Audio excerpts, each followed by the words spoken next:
ازيكم عاملين ايه؟ وحشتوني جدا. انا هتكلم النهارده عن الايذاء. طبعا احنا عارفين ان الايذاء درجات وانواع، بس انا هتكلم عن الايذاء اللفظي، ان حد يقول لك كلمه تضايقك او كلمه تزعلك. ازاي انا احصن نفسي بقى واحمي نفسي ان حد يأذينا؟ لان انتوا عارفين هو كتير جدا حوالينا، وتحس ان كل واحد يعني بيبقى نازل كده من بيته رايح ياخد جرعه الايذاء بتاعته. انا هاخد جرعه الايذاء بتاعت النهارده يا ولاد كده يعني. طب انا ازاي احمي نفسي من الايذاء؟ خطوتين في رايي انا، يعني في رايي خطوتين. خطوه صعبه شويه والخطوه اللي بعديها اسهل حبه. اول خطوه ان انا لازم اكون محصن نفسي كويس جدا. يعني ايه احصن نفسي كويس جدا؟ لازم اكون واثق في نفسي، وواثق في قدراتي. انا عارف انا مين، عارف ان انا حاجه غاليه قوي وكبيره قوي وقيمتها عاليه قوي. انا شغاله على نفسي يا جماعه، انا تعبانه على نفسي. انا حاجه قيمه عند نفسي. فانا مش سهل عليا اي حاجه تهزني او تضايقني. طريقي مرسوم قدام عيني، شايف النهارده وبكره وبعد بكره والسنه الجايه، عارفه كويس قوي انا بعمل ايه. فانا لما اكون واثق في نفسي، واثق في قدراتي، وعامل لنفسي جدار حلو قوي من الثقه في نفسي، بس تكون ثقه حقيقيه وليست ثقه فيك. اكون مؤمن قوي بنفسي، ودي تتطلب جهد كبير جدا انك تشتغل على نفسك، ان انت تقرا كتب في الحاجات ديت.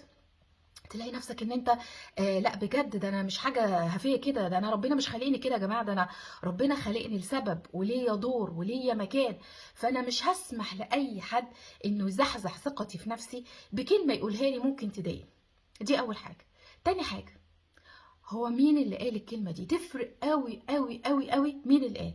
يعني مثلا لو انا كتبت كومنت على صفحه بابليك على السوشيال ميديا، وحد صفيق رد عليا بطريقه غير مهذبه، يعني انا كاتبه كومنت محترم، حد رد عليا بطريقه غير مهذبه. وعلى فكره مشكله الادب والتهذيب والاخلاق، احنا في مشكله كبيره جدا.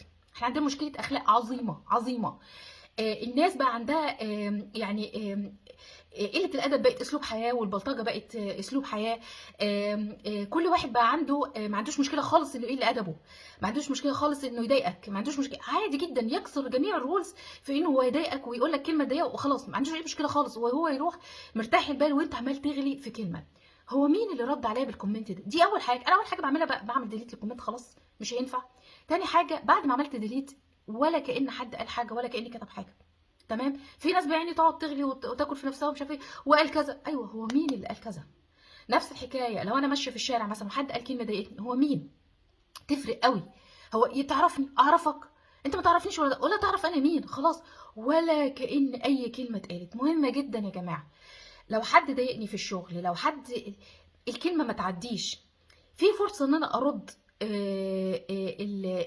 الاساءه دي بطريقه مهذبه من غير ما تقلش مني.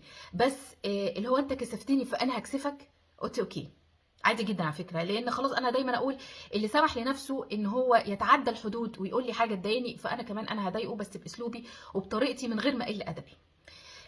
مفيش فرصة ان انت ترد، خلاص هي الكلمة اساسا ما تعديش الحائط او الحصن اللي انت عملته من الثقة في نفسك وقوة ايمانك بان انت حاجة جميلة وحاجة قوية. فازاي يعني هذا الشخص وهذا البني ادم يقدر يضايقني بالكلمة دي؟ مهمة قوي قوي. ولو حد قريب منك ضايقك، لو حد قريب منك ضايقك وقال لك كلمة تضايقك، يبقى الشخص ده مش قريب منك، عشان الناس القريبين ما يضايقوناش. اشوفكم على خير.